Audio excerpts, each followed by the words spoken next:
Hi friends, my name is Jenny. Welcome to God's Garden Bench, or welcome back if you have been here before. If you've been here before, you most likely recognize my voice, but you do not recognize my face. I am going to start a new video series where I'm actually in the videos doing all things God's Garden Bench as far as gardening goes and taking care of the animals. So if you like that kind of content, you're in the right place. It's a little bit intimidating just because that wasn't the original plan, but I'm feeling led to do it and I'm doing it. And if I can encourage even just one of you to step out on faith and to do something that might be a little bit scary, then these videos have been a win. So welcome, and I hope that you enjoy seeing this new kind of content. I'm realizing here on this channel that I'm not going to just stay to maybe one group of type of videos. I'm going to move around a little bit. I'm going to go with the flow. I'm going to create what is on my heart and create all of the beautiful things that surround me. I have an incredibly blessed life. And here we are, we're doing it. So welcome, I'm so glad that you're here. I'm glad to be bringing you along with me through this journey. I am gardening in southeastern Virginia, so we have a nice long growing season. We can grow lots of beautiful, precious things here, and I look forward to experiencing that with you guys. I'm closing out my 4th season of gardening, summer gardening, and I'm doing my best to do my first fall garden, which my seedlings are struggling just a little bit. And I will show you that just so that you can know that you are not alone, even if you've been doing something for a really long time and you're having a year where it might not be working as well, or if this is your first year doing something and it seems a little bit scary or it seems a little bit overwhelming. It's okay. There are lots of people here to help you. There are lots of people who are most likely going through it with you. What I have learned through this process is that doing and experiencing is the best teacher. And then just trusting that plants want to grow and God has given them and the ability to grow and everything they need to grow. And we're kind of just there to help them along the way and nourish their God-given talents, if I can say it that way. So I really hope that you enjoy. I hope that you enjoy seeing me going through all of the ups and the downs of gardening, that if you've been a gardener for any amount of time, you most likely know exactly what I'm talking about. So welcome. Thank you once again for being here, and we'll see you in the rest of this video. Okay guys, so in this video I thought I would give you a baseline of what I have going on in the garden so far. I am transitioning from having my summer garden to my fall garden. So my fall crops like carrots and Swiss chard and all of those delicious fall or cool weather crops that I'm very much looking forward to. So that's what I'm working on doing. So I figured I would turn the camera around and let you guys see a little bit of what I have going on so far, as well as promised, I'm going to show you my sad little seedlings that are struggling for life, and I'm not exactly sure what to do for them. If you have any advice for me, I am open ears. Please leave it in the comments below and let me know what I need to give them. I did start them inside. I don't have a very good setup this year for starting inside. I don't really have the space or the room to set them up. So hopefully next year I will have that and I'll be able to give them a little bit more as far as that goes. Once again, if you have any advice for me, I am open to it. Please leave it in the comments below. I'm going to turn the camera around now and show you what I do have going on in the garden so that you guys know exactly where we're at, and then we'll go on this journey together. So here in this corner of this bed, I had a bunch of different things. I had some flowers and some basil that went to seed, and I recently pulled that up. So what I did was I went ahead and seeded carrot seeds, and they are starting to come up. See the little faces? I'm so excited. These are the purple, Purple Elite, I think is what they're called, carrot. So I am very excited for that. My husband just weed eated around my garden beds, which I love him for. But now there's, grass clippings in the garden, which, isn't a bad thing. They're composting in place, which is fantastic for the garden. These zinnias are just amazing, and they always seem to, just kind of give into gravity and ever so gracefully fall into the path, which, I'm okay with. And then on this right here, we have a cherry tomato. I have a cherry tomato, and it was amazing. It actually climbed up these trellises, and I had no idea that it was going to do that. I've been very impressed by it, and it's climbing all the way up. Hornworms are starting to get to it, and I'm not able to do anything about it because it's too high. And there are so many spider webs in there. So it's kind of on its own at the moment.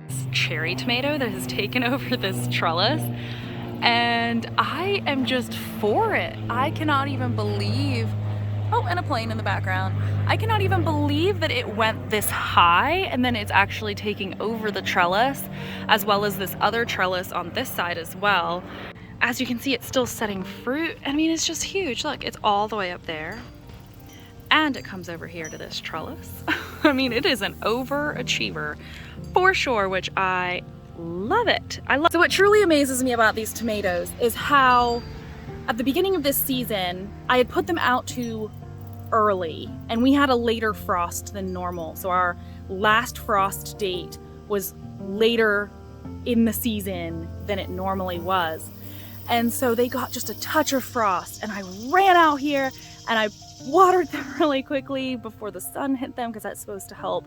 If there was any frost damage, it's supposed to help them not get hit as hard, help them recover a little bit better. And so I did not have high hopes for them. I was just like, okay, well, my tomatoes are gone this season. That's really sad. This has been the best tomato season I have had this far. I mean, it has been amazing. It's been so prolific. I've gotten more cherry tomatoes than I know what to do with from 2 plants, and I have just been abundantly blessed with cherry tomatoes. I've had enough to give away. I have some in the freezer. I'm hoping to try to make some salsa, so we'll see if that happens. And then the other one I have already ripped out. It was over here in this bed right here. So I've already ripped it out, but it was an overachiever as well, and I was so for it. I was so excited about it. And it got huge. It took over the walkway and everything. I think it's in one of my other videos where I step over it in the walkway. So I'll tag that video in this video as well if you want to go check that out. You'll be able to see just how large it was. I mean, the trellis instructor I had it on was just crying for help. And at one point it just was like, you know what, I just give up. And it just like fell over into the walkway. And I let it happen. At some point with the garden, as many of you may know, you just kind of throw your hands up and let it do what it's going to do. And it's actually such a beautiful process because you discover so many things the plant was capable of that you had no idea it would be capable of when you just kind of let it go and say, yep, okay, it's yours. There's nothing more I can do for you. And it's amazing what you will learn from your garden when you allow it to do its own thing sometimes. We have radishes up here at the front, and then I have beets and then Swiss chard at the back. So you can see their little beautiful little faces. And these are the French breakfast radishes. And I'm pretty sure these are the Detroit red, I think is what they're called, beet. So I'm really looking forward to pickling some of those. I used to have pickled beets when I was a kid and I loved them, so I'm excited to do that. And then this is the 5-color Swiss chard. All right, so then I have some flower beds, like just flowers in here. I don't have anything edible because I am gardening these in cinder blocks, and I don't want to run the risk of any kind of contaminants in the soil leaching into my food. So anything that we eat, I do in these non-treated wood beds, those are the strawberries. But these flowers are just beautiful. And once again, they have gracefully fallen over into the beds, which I am all about, other than the grass grows up around them, but that's okay. They're beautiful, even still, and this one is the same way. Once again, the cinder block garden beds are just for exclusively flowers and non-edibles, but they add such a beauty and such a joy to the garden. This year I grew a lot more flowers than I have in previous years, and I so recommend it. I recommend having something beautiful to look at and to sit at, and the butterflies and the bees and the pollinators have just been such a blessing to experience. So if you have a garden, even if it's a little garden, even if it's a huge garden and you're selling the food out of it, I just so recommend putting flowers that bring your heart joy because it is so abundantly worth it. Good morning, friends. It is the following morning and I'm trying to decide what I'm going to do with this tomato behind me. It's kind of on its last legs, but it is still setting fruit up here at the top. And these zinnias, I'm not sure whether I'm ready to pull them out yet or not, but I need the space. I need the space to put some more carrots and some fall crops in here. So I'm just not sure what I'm going to do yet. It might be in the next video that you guys see me transform this space from what it is now to putting new seeds in the ground. So like I showed you yesterday, you can see up here at the top that it's still setting fruit and has ripe fruit that I need to harvest. But there are areas down here, and even you can see the zinnias. Oh, hello little friend. You can see the zinnias are starting to, you know, kind of go off. It's about time for them to start fading, or, you know, continue fading. But down here, this tomato plant is most definitely struggling. It's got, you know, some kind of disease or sickness going on. So the question is, do I let it keep going for a little bit longer? You know, just because it's still beautiful up at the top and it is still creating some epicness. Can I say that? On this trellis that I just think is amazing.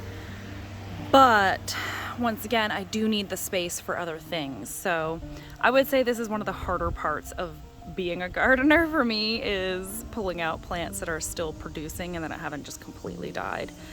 But I think it will probably be in the next video that you guys see me taking all of this out. So this will just be completely bare, and then we will start planting in new crops in the raised bed garden right here. I'm gonna set you guys up on a time lapse so you can watch me harvest all of the tomatoes off of this trellis. And we're supposed to get some rain this afternoon, if it ever ends up happening. It was supposed to have rained through the night. Such an interesting sounding bird. I don't know if you guys heard that, but I don't think I've heard that bird before.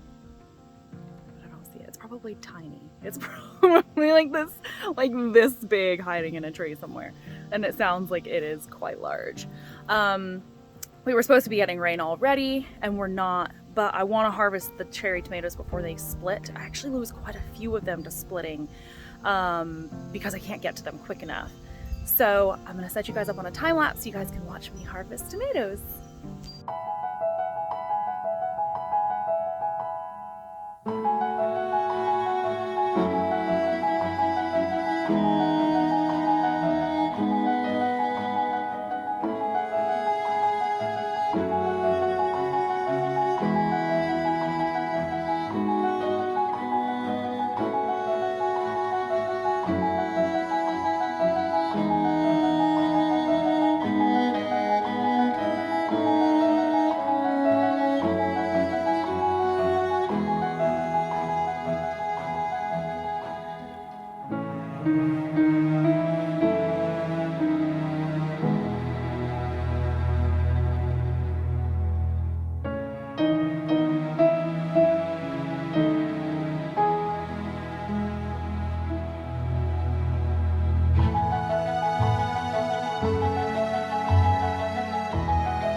Alright guys, here's our little tomato haul. Flies and all. It's amazing how quickly they move in. Okay, So as promised, I told you I was going to show you my seedlings, and as you can see, they're very puny and sad. I'm not sure. I think I just didn't have enough light or the proper light on them, even though I started with grow lights. I maybe had the grow lights too far away to begin with. Yeah, they're not doing well at all. But we'll see if they can pull through, maybe when I put them in the ground. I don't know, they're pretty sad. But as I promised, I was gonna show you my seedlings, and there you have it. All right, that's it for this video. Thank you so much for watching. I hope that you enjoyed. And in the next video, we will be transforming this space. This might be the last time that you see this space all lush and green and full of flowers, although I'll leave those flowers because I don't have another need for that space. And my heart needs just a few more flowers left in the garden. And also for the butterflies, you know, I have to do what I can for the planet. But this bed will greatly be changing in the next video, and I'm gonna do it with you. So stay tuned for the next video. See you then.